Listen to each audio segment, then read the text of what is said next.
Hello everyone, welcome back to peace study dot online. आप सभी का पीस स्टडी डॉट ऑनलाइन पर एक बार फिर से स्वागत है।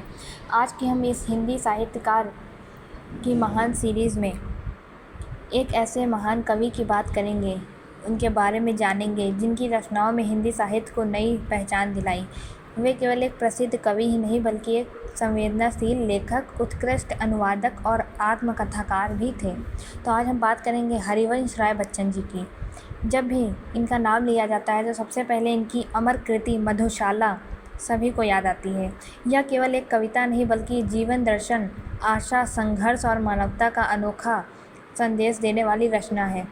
आज भी मधुशाला की पंक्तियाँ साहित्य प्रेमियों के बीच उतनी ही लोकप्रिय हैं जितनी अपने समय में थी। हरिवंश राय बच्चन ने सरल भाषा, गहरे भाव और मधुर काव्य शैली के माध्यम से लाखों पाठकों के हृदय में विशेष स्थान बनाया। वे आधुनिक हिंदी कविता के प्रमुख स्तंभों में गिने जाते हैं। तो आज के इस व्याख्यान में हम जैसे अपनी सारी सीरीज़ करते आ रहे हैं 3 पार्ट्स में, 3 भाग में, उसी तरह करेंगे। और सबसे पहले हम इनके जन्म, परिवार, शिक्षा, साहित्य के प्रति रुचि, लेखन की शुरुआत और इनके व्यक्तित्व को विस्तार में जानेंगे। हरिवंश राय बच्चन जी के जन्म की बात करें तो इनका जन्म 27 नवंबर 1907 को बाबूपट्टी गांव, प्रतापगढ़, उत्तर प्रदेश में हुआ। इनके पिता का नाम प्रताप नारायण श्रीवास्तव था, माता का नाम सरस्वती देवी था और इनका जो मूल उपनाम श्रीवास्तव था, लेकिन बचपन में परिवार और आसपास के लोग उन्हें प्यार से बच्चन कहकर बुलाते थे और आगे चलकर यही नाम उनकी साहित्यिक पहचान बन गया और बाद में इनके परिवार का उपनाम भी बन गया। हरिवंश राय बच्चन जी का बचपन एक सांस्कृतिक और शिक्षित वातावरण में बीता। बचपन से ही इन्हें कविता, संगीत और साहित्य में गहरी रुचि थी। ये विद्यालय में कविता पाठ, वाद विवाद, सांस्कृतिक कार्यक्रमों में सक्रिय भाग लेते थे। इनकी संवेदनशील सोच और कल्पना शक्ति ने इन्हें प्रारंभ से ही साहित्य की ओर आकर्षित किया। हरिवंश राय जी की शिक्षा की बात करें तो हरिवंश राय बच्चन जी ने अपनी प्रारंभिक शिक्षा स्थानीय विद्यालय से प्राप्त की। इसके बाद इन्होंने इलाहाबाद विश्वविद्यालय से उच्च शिक्षा प्राप्त की, जहां इन्होंने अंग्रेजी साहित्य का गहन अध्ययन किया। आगे चलकर ये उच्च शिक्षा के लिए कैम्ब्रिज विश्वविद्यालय इंग्लैंड गए। वहां से अंग्रेजी साहित्य में पीएचडी की उपाधि प्राप्त की। बच्चन जी की बात करें तो ये उन शुरुआती भारतीय हिंदी साहित्यकारों में थे जिन्होंने विदेश में उच्च शिक्षा प्राप्त कर भारतीय साहित्य को वैश्विक पहचान दिलाने में योगदान दिया। बचपन से ही हरिवंश राय बच्चन जी को हिंदी, उर्दू और अंग्रेजी साहित्य पढ़ने का शौक था। ये भारतीय साहित्य के साथ साथ विश्व साहित्य का भी अध्ययन करते थे। इनकी कविताओं में जीवन, प्रेम, संघर्ष, आशा, निराशा, आध्यात्मिकता और मानवीय संवेदनाओं का सुंदर समन्वय दिखाई देता है। इन्होंने साहित्य को केवल मनोरंजन नहीं बल्कि जीवन को समझने और व्यक्त करने का माध्यम माना। हरिवंश राय बच्चन ने प्रारंभ में गीत और कविताएं लिखना शुरू किया। इनकी शुरुआती रचनाओं में भावुकता, प्रेम, प्रकृति और जीवन के अनुभवों की झलक मिलती है। धीरे धीरे इनकी लेखनी में गहराई और निखार आता गया, जिससे उन्होंने हिंदी साहित्य में अपनी एक अलग पहचान बना ली। इनकी भाषा सरल, मधुर और संगीतात्मक थी, जिसके कारण इनकी कविताएं आसानी से लोगों के हृदय तक पहुंच जाती थीं। उस समय इलाहाबाद हिंदी साहित्य का प्रमुख केंद्र था। यहाँ अनेक महान साहित्यकार, कवि और विद्वान सक्रिय थे। इस साहित्यिक वातावरण ने हरिवंश राय बच्चन के व्यक्तित्व और लेखन पर गहरा प्रभाव छोड़ा। विभिन्न साहित्यिक गोष्ठियाँ और कवि सम्मेलनों में भाग लेने से उनकी साहित्यिक दृष्टि और अधिक व्यापक हुई। हरिवंश राय बच्चन जी के व्यक्तित्व अत्यंत सरल, विनम्र और संवेदनशील था। वे अध्ययनशील, अनुशासित और गहरे चिंतन वाले व्यक्ति थे। इन्होंने जीवन की कठिन परिस्थितियों का सामना धैर्य और सकारात्मक सोच के साथ किया, जिसका प्रभाव इनकी कविताओं में भी दिखाई देता है। इनकी रचनाएं पाठकों को जीवन की आशा, आत्मविश्वास और आगे बढ़ने की प्रेरणा देती हैं। तो यह था हमारा भाग 1।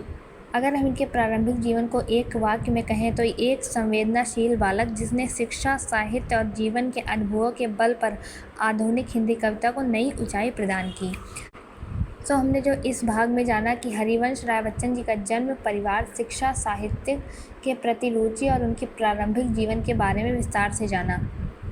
अब हम इस दूसरे भाग में, भाग 2 में इनकी साहित्यिक यात्रा, अमर कृति मधुशाला, प्रमुख रचनाओं, आत्मकथा, अनुवाद, कार्य तथा इनके हिंदी साहित्य में योगदान के बारे में जानेंगे।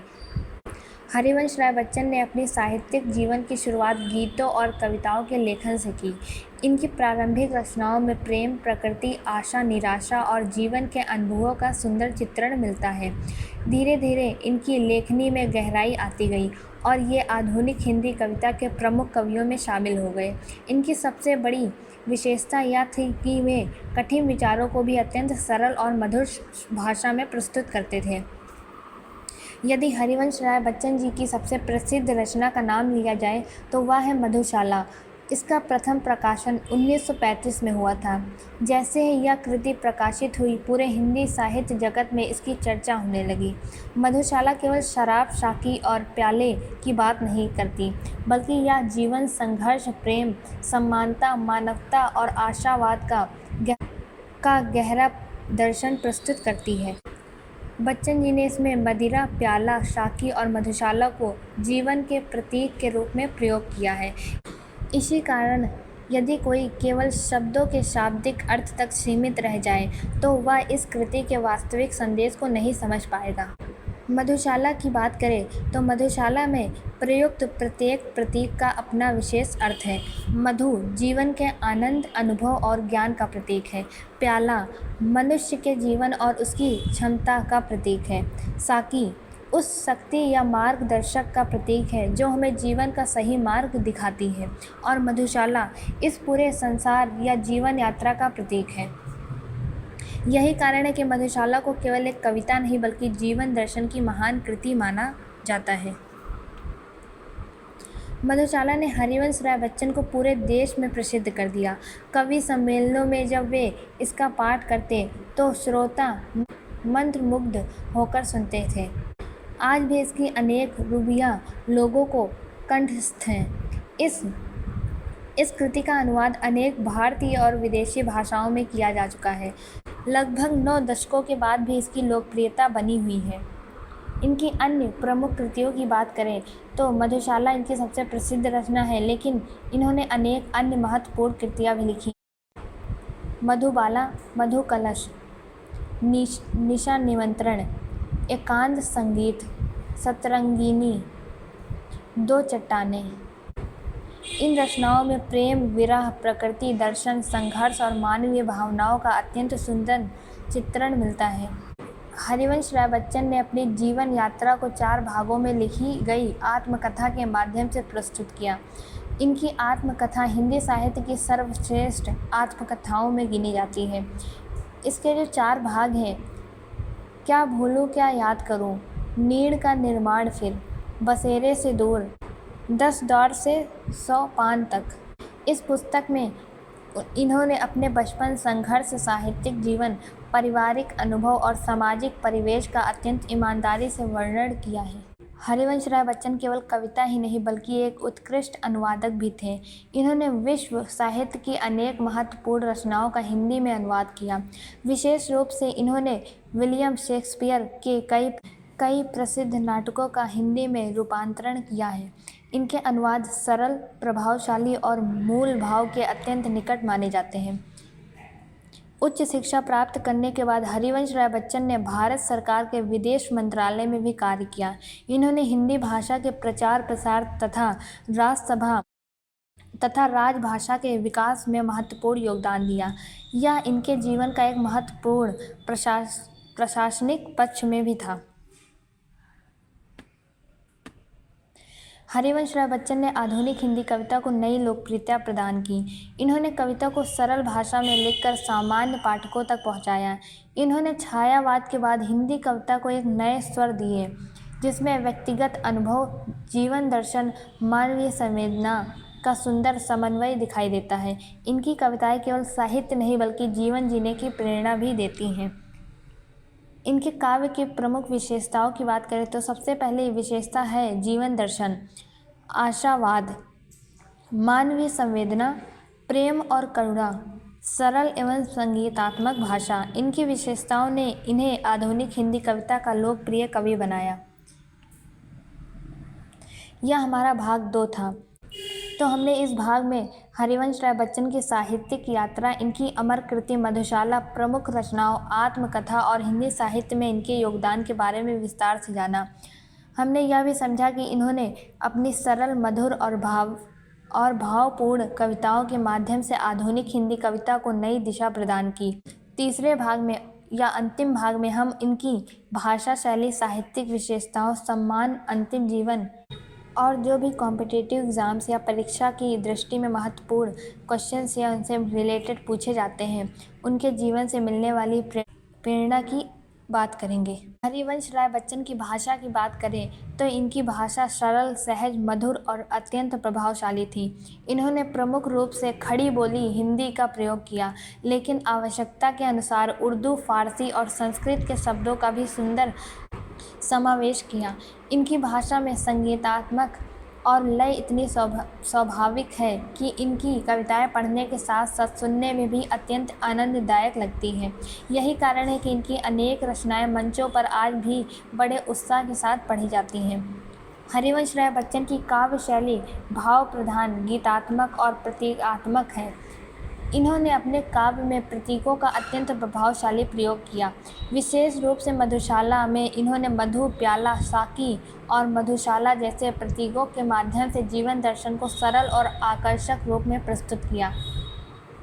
इनकी कविताओं में ज्ञाता, लय, भावुकता और दार्शनिक गहराई का सुंदर समन्वय मिलता है। हरिवंश राय बच्चन के साहित्य में अनेक महत्वपूर्ण विशेषताएं दिखाई देती हैं। सबसे पहली विशेषता है जीवन दर्शन। उनकी कविताएं जीवन के सुख, दुख, संघर्ष, आशा और निराशा को गहराई से प्रस्तुत करती हैं। दूसरी विशेषता है मानवीय संवेदनाएं। इनकी रचनाओं में प्रेम, करुणा, मित्रता और मानवता का अत्यंत सुंदर चित्रण मिलता है। तीसरी विशेषता है आशावाद। कठिन परिस्थितियों में भी इनकी कविताएं जीवन में आगे बढ़ने की प्रेरणा देती हैं। चौथी विशेषता है संगीतात्मक। इनकी कविताएं का प्रभाव इतना मधुर है कि उसे गुनगुनाना सहज लगता है। पांचवी विशेषता है सरलता। इन्होंने गहरे दार्शनिक विचारों को भी सरल भाषा में प्रस्तुत किया है। हरिवंश राय बच्चन जी के व्यक्तित्व की बात करें तो अत्यंत सरल, विनम्र और संवेदनशील था। वे अनुशासन प्रिय, अध्ययनशील और सकारात्मक सोच वाले व्यक्ति थे। इन्होंने जीवन में अनेक कठिनाइयों का सामना किया, लेकिन कभी निराश नहीं हुए। यही संघर्ष इनकी कविताओं में प्रेरणा बनकर दिखाई देता है। वे मानते थे कि साहित्य का उद्देश्य केवल मनोरंजन नहीं बल्कि मनुष्य के जीवन को बेहतर बनाना भी है। हरिवंश राय बच्चन को हिंदी साहित्य में उनके उत्कृष्ट योगदान के लिए अनेक सम्मान प्राप्त हुए। भारत सरकार ने इन्हें 1976 में पद्म भूषण से सम्मानित किया। इन्हें साहित्य अकादमी पुरस्कार भी प्राप्त हुआ। यह सम्मान उनकी आत्मकथा दो चट्टानें के लिए था। इसके अतिरिक्त इन्हें कई राष्ट्र और साहित्यिक संस्थाओं द्वारा सम्मानित किया गया। हरिवंश राय बच्चन की 4 भागों में लिखी गई आत्मकथा हिंदी साहित्य की सर्वश्रेष्ठ आत्मकथाओं में गिनी जाती है। इसमें इन्होंने अपने बचपन, संघर्ष, पारिवारिक जीवन, साहित्यिक यात्रा और सामाजिक अनुभवों का अत्यंत ईमानदार वर्णन किया है।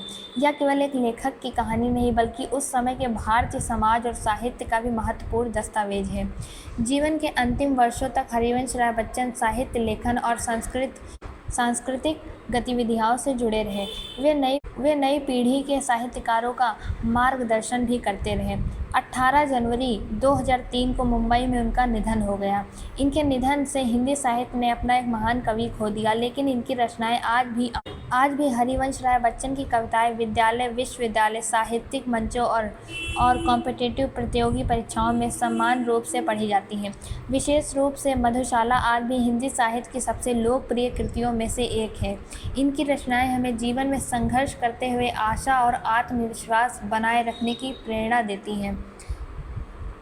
अब हम बात करते हैं जो भी कॉम्पिटिटिव एग्ज़ाम्स या परीक्षा में पूछे जाते हैं इनके बारे में क्वेश्चंस या पॉइंट्स। सबसे पहले इनका पूरा नाम डॉक्टर हरिवंश राय बच्चन। जन्म 27 नवंबर 1907। जन्म स्थान बाबूपट्टी, प्रतापगढ़, उत्तर प्रदेश। मूल उपनाम श्रीवास्तव। प्रसिद्ध कृति मधुशाला। इनकी अन्य प्रमुख रचनाओं की बात करें तो मधुबाला, मधुकलश, निशा निर्माण, एकांत संगीत, सतरंगिनी, दो चट्टानें। आत्मकथा के 4 भाग। क्या भूलूं क्या याद करूं, नीड़ का निर्माण फिर, बसेरे से दूर, 10 द्वार से सोपान तक। विदेश मंत्रालय में भी हिंदी विशेषज्ञ के रूप में कार्य किया और इनको 1976 में पद्म भूषण से सम्मानित किया गया। इनका निधन 18 जनवरी 2003 को हुआ। इन तथ्यों से संबंधित प्रश्न BA, MA, UGC, net, TGT, PGT, CTET और जो भी कॉम्पिटिटिव एग्ज़ाम जो प्रतियोगी परीक्षाएं होती हैं, इन सभी में पूछे जाते हैं। इनसे मिलने वाली प्रेरणा की बात करें तो हरिवंश राय बच्चन का जीवन हमें सिखाता है कि संघर्ष जीवन का स्वाभाविक हिस्सा है, लेकिन आशा और आत्मविश्वास के साथ हर कठिनाई को पार किया जा सकता है। ये हमें यह भी सिखाते हैं कि साहित्य केवल शब्दों का संग्रह नहीं बल्कि जीवन को समझने और समाज को प्रेरित करने का माध्यम है। इनकी रचनाएं हमें सकारात्मक सोच, निरंतर प्रयास और मानवता के मार्ग पर चलने की प्रेरणा देती हैं। कि बच्चन जी की जीवनी को हम अगर यदि एक भाग में, एक लाइन में जानें, अगर बच्चन जी की जीवनी को हम एक वाक्य में जानें तो इन्होंने अपनी अमर कृति मधुशाला और अन्य रचनाओं के माध्यम से आधुनिक हिंदी कविता को नई पहचान दी तथा जीवन दर्शन, आशा और मानवता का अमर संदेश दिया। इसी कारण हरिवंश राय बच्चन आज भी आधुनिक हिंदी साहित्य के सबसे लोकप्रिय और सम्मानित कवियों में गिने जाते हैं। तो यह हमारा था पूरा हरिवंश राय बच्चन जी की जीवनी के बारे में। यदि आपको यह वीडियो अच्छी लगी हो तो इसे लाइक करें और अगर चैनल पर पहली बार आए हैं तो चैनल को सब्सक्राइब कर लें। और अगर आपने अभी तक और भी जो महान साहित्यकारों के बारे में मैंने वीडियोस बनाई हैं वो नहीं देखी है तो आप जाके देख सकते हैं। मिलते हैं नेक्स्ट वीडियो में एक नए टॉपिक के साथ, एक नए महान साहित्यकार के जीवन के बारे में जानेंगे। यह वीडियो देखने के लिए धन्यवाद। Thank you for watching.